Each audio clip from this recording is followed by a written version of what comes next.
இந்த வீடியோவில் இன்றைக்கி சவ் சவ் கூட்டு எப்படி பண்ணணும்னு போட்டு காமிக்கிறோம். அதுக்கு இது மாதிரி சவ் சவ் வாங்கி இது மாதிரி தோல் உரிச்சுக்கோங்க. இது மாதிரி தோல் உரிச்சுக்கோங்க. சவ் சவ் இந்த தோல் வச்சு இந்த மாதிரி கட் பண்ணி இது மாதிரி பீஸ் பீஸாக கட் பண்ணி வச்சுக்கோங்க. இது மாதிரி தோல் உரிச்சுங்க. நல்லா தோல் வச்சு ஆனால் தோல்லாம் ஹார்டாக இருக்கும். இந்த தோலை கூட சில பேர் தொகையில் அரைப்பாங்க. அது வேணால் ஏதாவது வேறு ஒரு நாள் வீடியோவில் போட்டு காமிக்கிறோம். பட் இந்த வீடியோவில் சவ் சவ் கூட்டு எப்படி பண்ணுறோன்னு உங்களுக்கு போட்டு காமிக்கிறோம். அதுக்கு ஒரு 3 சவ் சவ் எடுத்துகிட்டுருக்கோம். இது மாதிரி படிப்படியாக நறுக்கி வச்சுக்கணும். இது மாதிரி தோல் உரிச்சிட்டு ஃபர்தராக எப்படி அடுத்த ஸ்டெப்ஸு போடுறோம் வீடியோவில். இந்த மாதிரி சவ் சவ்வை கட் பண்ணி வச்சுட்டாச்சு. இதை நல்லா அலம்பிக்கணும். அலம்பிட்டு குக்கரில் வேக வைக்கணுமாம்மா. குக்கரில் வேக வைக்கணும். அதுக்கு முன்னால் இந்த ஒரு கரண்டி பாசிப்பருப்பு இந்த குக்கரில் போட்டுக்கோங்க.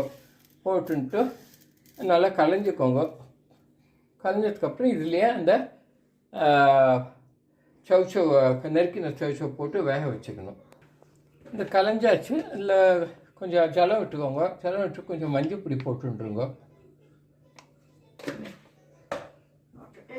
இந்த காயப்பா அலும்பியாச்சு. இந்த காயை இதில் போட்டுருங்க.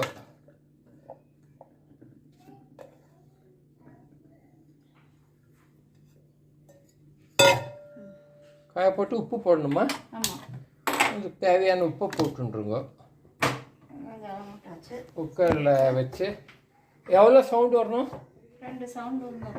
ஒரு 2 சவுண்டு வர மட்டும் குக்கரில் வச்சு வேக வச்சுக்கோங்க.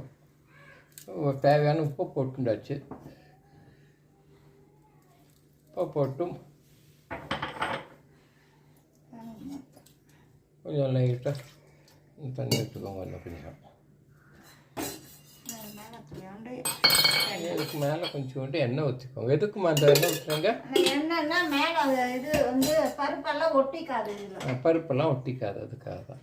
அதுக்கு வேணால் இதுலேயும் தடவலாம், இல்லைன்னா அதுலேயும் அப்படியே ஊற்றிட்டாலும் நல்லா மூடிடுங்க. அது நல்லா 2 விசில் வரட்டும். வெயிட்டையும் போட்டுருங்க. நல்லா 2 விசில் வந்தோடனே ஆஃப் பண்ணிக்கலாம். இந்த கூட்டுக்கு அரைக்க வேண்டியது ஒரு 2 மிளகா போட்டுக்கோங்க. அப்புறம் தேங்காய் ஒரு கொஞ்சம் 2 மிளகா போட்டாச்சு. கீழே அடியில் இருக்கு. இல்லை இதுவும் 2 விசில் வந்தாச்சு. இது ஆஃப் பண்ணிடலாமாமா? ஆஃப் பண்ணியாச்சு. இல்லை ஒரு 2 மிளகா அடியில் போட்டிருக்கு. காஞ்ச மிளகா, ஒரு 2 டேபிள் ஸ்பூன் தேங்காய், ஒரு 1/2 ஸ்பூன் ஜீரகம், அவ்வளோதான். இதை அரைச்சி அதில் போட்டுக்கணும். அவ்வளோதான். வேறு எதுவும் இல்லை. பெருங்காயம் எதுவும் கிடையாது. அவ்வளோதான். இவ்வளோதான். இதை அரைச்சி இதில் கூட்டில் போட்டுடணும். ஆல்ரெடி உப்பு போட்டாச்சு. தேங்காய் எண்ணெயில் கடுகு தாளிக்கணும். கடைசியாக கடுகும் உத்தப்போ கடைசியாக தாளிக்கணும்.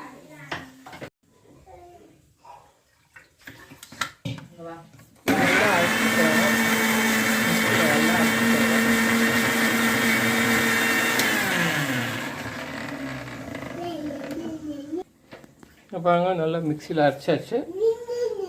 அப்புறமா அந்த கூட்டில் ஊற்றி விட்டு கடைசியாக கடுகு தாளிக்கணும். குக்கர் தந்து பார்த்தாச்சு. நல்லா வெந்திருக்கு. இந்த கண்டிஷனில் இந்த அரைச்சதை இதில் ஊற்றிடுங்க. கேஸ் கொஞ்சம் சிம்மில் வச்சுட்டு மீடியம் ஃப்ளேமில் வச்சுக்கோங்க.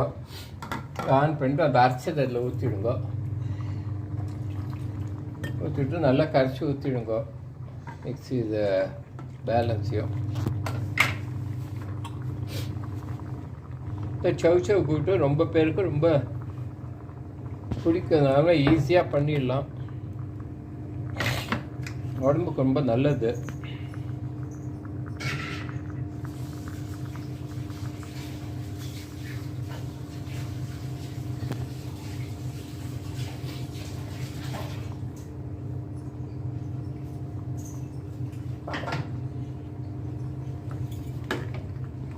நல்லா எல்லாம் மிக்ஸ் பண்ணிக்கோங்க. அமாவாசை டைமில் கூட இதை யூஸ் பண்ணலாம்ல. ஆமாம், வெங்காயம் எல்லாம் வெங்காயம் போடாமல் அமாவாசை டைமில் கூட இந்த காயெல்லாம் யூஸ் பண்ணலாம். சில காயெல்லாம் யூஸ் பண்ணக்கூடாது, இதை மாலை அமாவாசைக்கும்பாங்க.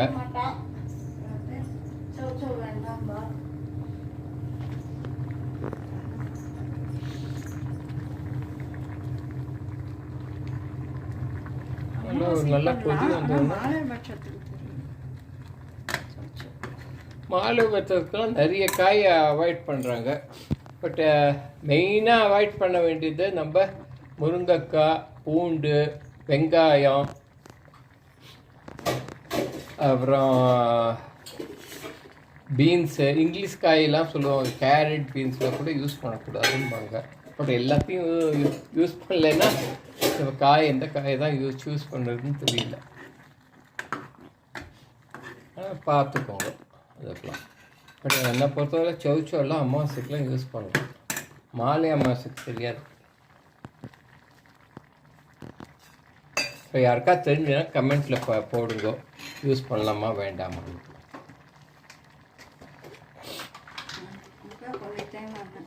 கொஞ்சம் தேங்காய் எண்ணெய் ஊற்றிடுங்கோ. அதுக்கப்புறம் தேங்காய் எண்ணெயிலே தாளித்து கடுகு உளுத்தப்போ தாளித்து போட்டுடணும். அவ்வளோதான். இப்போ ஒரு மாதிரி கூட்டுக்கெல்லாம் அரைச்சி விட்டு கூட்டுக்கெல்லாம் தேங்காய் எண்ணெய் போட்டால் கொஞ்சம் வாசனையாக இருக்கும். இந்த மாதிரி ஒரு பேனில் தேங்காய் எண்ணெய் ஊற்றிக்கோங்க.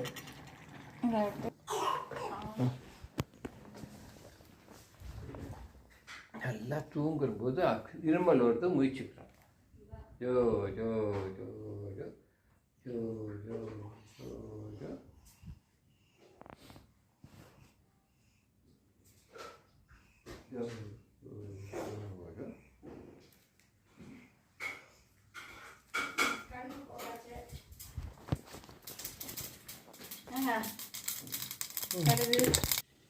Thank you for watching.